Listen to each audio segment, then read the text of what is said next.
শক্ত হাতে দমন করার কথা ছিল। আজকে একজন উপদেষ্টা বলছেন এরকম মব তৈরি করা হলে কঠোর হতে বাধ্য হব। মানে 7 মাস পরেও সে কঠোর হতে বাধ্য হবেন আপনারা? কবে হবেন? কেন হয়নি এতদিন, কেন হয়নি সেটা তো গুরুত্বপূর্ণ প্রশ্ন। আর একটা হচ্ছে যে এই সরকার ভোটে দাঁড়াবে না, কিংবা এই সরকারে যারা ভোটে দাঁড়াবে তাদের লোক নেই, এমনটা না। এই সরকারের ভিতর অনেকেই ধারণা করে যে এই সরকারেরও একটা রাজনীতি আছে, যদিও যেটা হওয়া উচিত ছিল যে এটা অন্তর্বর্তী সরকার যে ক্যারেক্টারটা মানুষ আশা করে যে তাকে নিরপেক্ষ থাকা উচিত, কিন্তু সেখানে তো রাজনৈতিক দলের সঙ্গে সংশ্লিষ্ট আছে বলে ধারণা আছে, তো সেইটা হয়। আর একটা হচ্ছে যে সবার তো একটা পলিটিক্স আছে, সেই পলিটিক্সটা হচ্ছে যে তারা এখানে নারীর অধিকার, এখানে তাদের প্রতি সম্মান যে জায়গাটা, তো অনেকে মনে করে যে বরং নারীকে যারা সম্মান করে না, হেও করে, তাদেরই ভোট আছে বেশি। তো এই ধরনের একটা মত কিন্তু রয়ে গেছে। ধর্মের অপব্যাখ্যা যারা দিচ্ছে, কেন নারী যখন নির্যাতিত হচ্ছে, অপমানিত হচ্ছে, লাঞ্ছিত হচ্ছে, সেখানে কিন্তু অনেকগুলো ব্যাপার আছে, পুরুষতান্ত্রিকতা আছে, ধর্মের অপব্যাখ্যা আছে, এবং সেখানে তাদেরও একটা নির্দিষ্ট রাজনীতি আছে। তো সেই রাজনীতিকে আমাদের সমাজে মোকাবেলা করা হয় না। আর একটা হলো, মাসুদ কামাল যথার্থই বলেছেন, আর ওখানকারই একজন কর্মচারী, 4র্থ শ্রেণীর কর্মচারী বোধহয় বাইনটা, তো সে বলছে যে কোনভাবে কিভাবে পোশাক চলতে হবে। তাহলে এই যে জায়গাটা, এখন পর্যন্ত বিশ্ববিদ্যালয় তো এখানে একটা দৃষ্টান্তমূলক শাস্তি দিতে পারত, ওই বিশ্ববিদ্যালয় তো কোনো দৃষ্টান্তমূলক শাস্তি দিচ্ছে না। এবং কি বিশ্ববিদ্যালয়ের ছেলেদের পক্ষ থেকেও আমার মনে হয় যে সে নির্বিবাদে বিশ্ববিদ্যালয় বিচরণ করছে, মেয়েটা ঘরে ফিরে গেছে। এবং শুধু তাই না, মামলা অভিযোগ তুলে নিতে বাধ্য হয়েছে মেয়েটা, কিন্তু হ্যাঁ আপনি যদি খেয়াল করে থাকবেন নিশ্চয়ই। তার বিশ্ববিদ্যালয়ের ভূমিকাটা কি, দুঃখটা এখানে তো এই মেয়েরা তো কয়েকদিন আগে মিছিলে গেছে, তারা সরকার পরিবর্তন করেছে, তো পরিবর্তন করার পরে কিন্তু সে তার নিজের নিরাপত্তা নিশ্চিত করতে পারছে না, দুঃখটা সেখানে। আজকে আবার তাদেরকে মাঠে নামতে হয়েছে, এই নারীদেরকে। এর মধ্যে আমি একটা ছোট্ট বিরতি নিয়ে এসে ফিরে দর্শক সংবাদ সম্প্রসারণ নিচ্ছে, এটা বিরতি, সঙ্গে থাকবেন। যে একটা ধারণা তৈরি হয়েছে অনেকের মধ্যে যে এর কারণটাকে আমি বলি আপনাকে। কারণটা হলো যে গত আওয়ামী লীগের যে শাসনামলটা, এই শাসনামলে সামহাও এই গ্রুপটা মনে করতো যে তাদের উপর এক ধরনের টর্চার করা হচ্ছে, তাদেরকে দমিত করে রাখা হচ্ছে, এই গ্রুপটা তারা মনে করতো। যখন ওদের পতন হলো, তখন তারা ভাবতে শুরু করলো যে এখন আমরা এখন স্বাধীন, আমরা এখন যা ইচ্ছা তা করতে পারবো। এখন দেখেন, ইসলামপন্থী সব গ্রুপই কিন্তু এক না, এটা কিন্তু মাথায় রাখতে হবে। কিছু আছে যারা রিয়েলি মানে আপনার এক ধরনের মানে ইসলাম তো আসলে কোনো জঙ্গি ধর্ম না, অবশ্যই না। হ্যাঁ, তো তারা মনে করে যে প্রকৃত ইসলামটাই প্রতিষ্ঠা করা যেতে পারে, এবং যেভাবে ইসলামের শাসন ব্যবস্থা তারা মনে করে সেটা হয়তো তারা বাস্তবায়ন করতে পারবে। আবার কেউ কেউ আছে না, প্রয়োজনে জিহাদ ঘোষণা করে যেভাবে হোক, যেটাকে অনেকে জঙ্গি হিসেবে বলে, তারাও হয়তো এখন কোনটা কতটুকু চলবে এটা নিয়ে তাদের মধ্যে কিন্তু একটা দ্বিধা ছিল। তারা অন্ততপক্ষে এটুকু বুঝতে পেরেছে, তারা যারা তাদেরকে দমন করে রেখেছিল তাদের পতন ঘটেছে, অতএব তারা সবাই একসঙ্গে উল্লসিত হয়ে উঠেছিল যে আসলে আমরা কাদের মাধ্যমে ক্ষমতায় আসলাম। কারণ দেখেন আপনি, সরকার প্রধান প্রথমে বলতেছেন যে আমার এমপ্লয়ার হলো ছাত্ররা, যে ছাত্রদের মধ্যে কারা আছে, ছাত্ররাও প্রকাশ করেছে তাদের কিন্তু মূল মাস্টার মাইন্ডের যে গ্রুপটা, এই গ্রুপের মধ্যে কিন্তু শিবিরের একটা আধিক্য ছিল।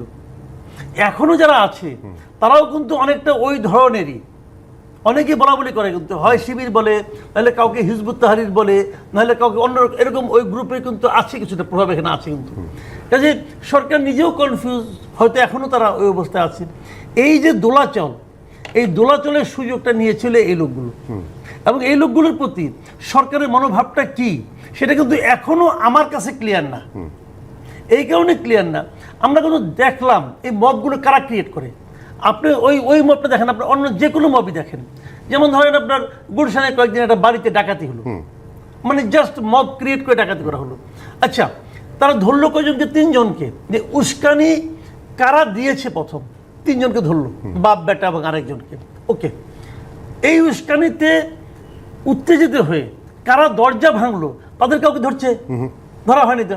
অথচ আপনি যদি বাংলাদেশের মোটামুটি 2-3টা টেলিভিশনের ফুটেজ কালেকশন করেন, আপনি প্রত্যেকটা লোকের চেহারা ওখানে পাবেন। এই লোকগুলিকে ধরে না কেন?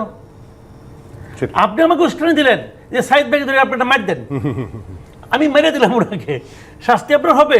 আর যদি আপনি না ধরেন তাহলে তারা কিন্তু বুঝতেই থাকবে, বিশ্বাস করতেই থাকবে যে এই এরকম সরকার করা যায়। আমাদেরকে এরকম করতে দিয়েছে। রাইট।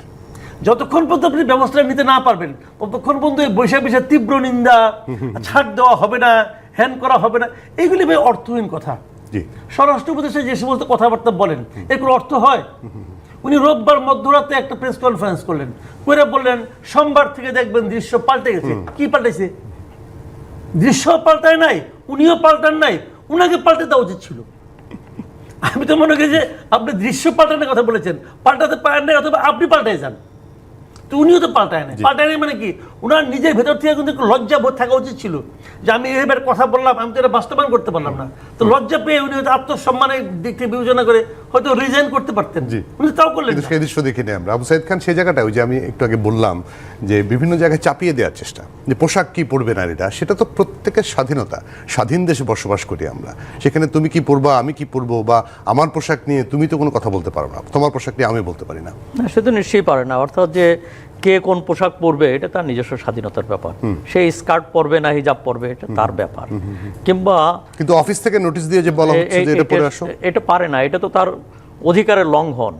এবং এটা তো গভর্নমেন্ট ধরুন তাকে শোকজ করা উচিত যে এটা হচ্ছে কি করে করলো। এবং এটা তো মানব অধিকারের লঙ্ঘন, আদালতেও যেতে পারে, যে কেউ আদালতে, বিক্ষুব্ধ যে কেউ আদালতে যেতে পারে, কারণ এটা মানব অধিকারের লঙ্ঘন। অর্থাৎ যে পোশাক পরাটা তার একটা স্বাধীনতা, কে কোন পোশাক পরবে, কে কি খাবার খাবে, কে কোন উপাসনালয়ে যাবে, এটা সমস্ত ব্যক্তি স্বাধীনতা, এটা নিশ্চিত হওয়া দরকার।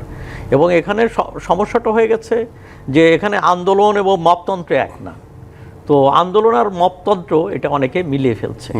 এবং যারা এই যে মপ করে বিভিন্ন রকম অপকর্ম করছে তারা কিন্তু এটাকে আন্দোলনও বলছে।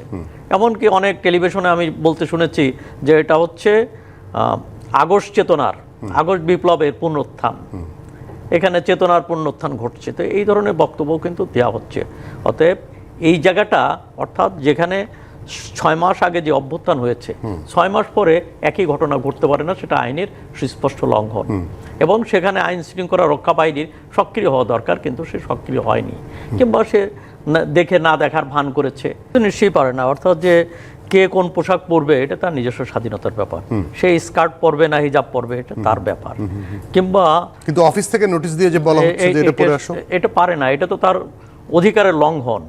এবং এটা তো গভর্নমেন্ট ধরুন তাকে শোকজ করা উচিত যে এটা হচ্ছে কি করে করলো। এবং এটা তো মানব অধিকারের লঙ্ঘন, আদালতেও যেতে পারে, যে কেউ আদালতে, বিক্ষুব্ধ যে কেউ আদালতে যেতে পারে, কারণ এটা মানব অধিকারের লঙ্ঘন। অর্থাৎ যে পোশাক পরাটা তার একটা স্বাধীনতা, কে কোন পোশাক পরবে, কে কি খাবার খাবে, কে কোন উপাসনালয়ে যাবে, এটা সমস্ত ব্যক্তি স্বাধীনতা, এটা নিশ্চিত হওয়া দরকার। এবং এখানে সমস্যাটা হয়ে গেছে যে এখানে আন্দোলন এবং মপতন্ত্র এক না। তো আন্দোলন আর মপতন্ত্র এটা অনেকে মিলিয়ে ফেলছে। এবং যারা এই যে মপ করে বিভিন্ন রকম অপকর্ম করছে তারা কিন্তু এটাকে আন্দোলনও বলছে। এমনকি অনেক টেলিভিশনে আমি বলতে শুনেছি যে এটা হচ্ছে আগস্ট চেতনার, আগস্ট বিপ্লবের পুনরুত্থান, এখানে চেতনার পুনরুত্থান ঘটছে। তো এই ধরনের বক্তব্য কিন্তু দেওয়া হচ্ছে। অতএব এই জায়গাটা, অর্থাৎ যেখানে 6 মাস আগে যে অভ্যুত্থান হয়েছে, 6 মাস পরে একই ঘটনা ঘটতে পারে না, সেটা আইনের সুস্পষ্ট লঙ্ঘন। এবং সেখানে আইন শৃঙ্খলা রক্ষা বাহিনীর সক্রিয় হওয়া দরকার, কিন্তু সে সক্রিয় হয়নি, কিংবা সে দেখে না দেখার ভান করেছে।